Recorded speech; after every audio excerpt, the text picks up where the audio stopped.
Bon, maintenant il faut qu'on traduise des titres de films anglais en français. Pourquoi on garde pas le titre en anglais? Bah parce que les Français ils sont cons, ils parlent pas anglais, ils comprendront jamais. Bah ce serait l'occasion d'apprendre, non? Personne n'a envie d'apprendre. Bon alors, The Hangover, en français ça donne La gueule de bois. C'est nul, on va appeler ça un bad trip. Mais c'est en anglais ça. Ouais, mais ça au moins les Français ils connaissent. Mais d'ailleurs c'est un très gros bad trip, alors on va appeler ça Very Bad Trip. Eh bien pour moi ce sera lendemain de veille. De quoi? Oui non, ça c'est notre correspondant québécois, il a une façon bien à lui de nommer les films, il faut le laisser faire. C'est toujours mieux que Very Bad Trip, hein. Oui, mais au moins les Français ils comprennent que c'est un film américain où les mecs ils font un très gros bad trip et ils iront le voir. Si vous le dites. Bon, suivant.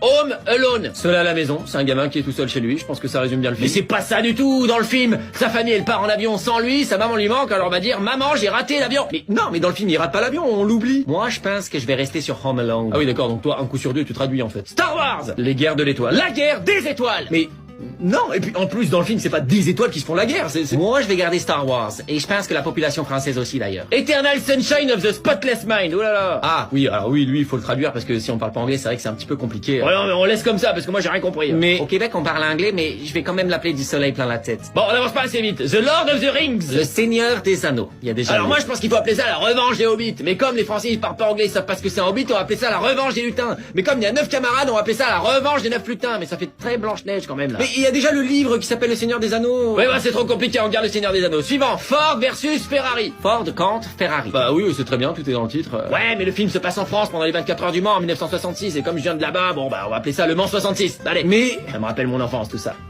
Pulp Fiction. Fiction pulpeuse. Regarde comme ça. Je ne comprends pas la logique.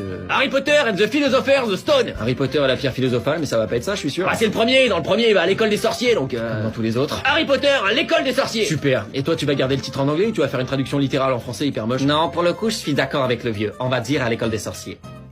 Super. On est sûr qu'il est québécois, lui, au moins, ou Oui, non, le personnage est québécois, mais l'acteur sait pas très bien faire l'accent, donc il s'excuse auprès de tous les vrais québécois, il nous a dit. Je suis vraiment désolé. Bon, suivant. Finding Nemo. Trouver Nemo. Le monde de Nemo. Allez, là.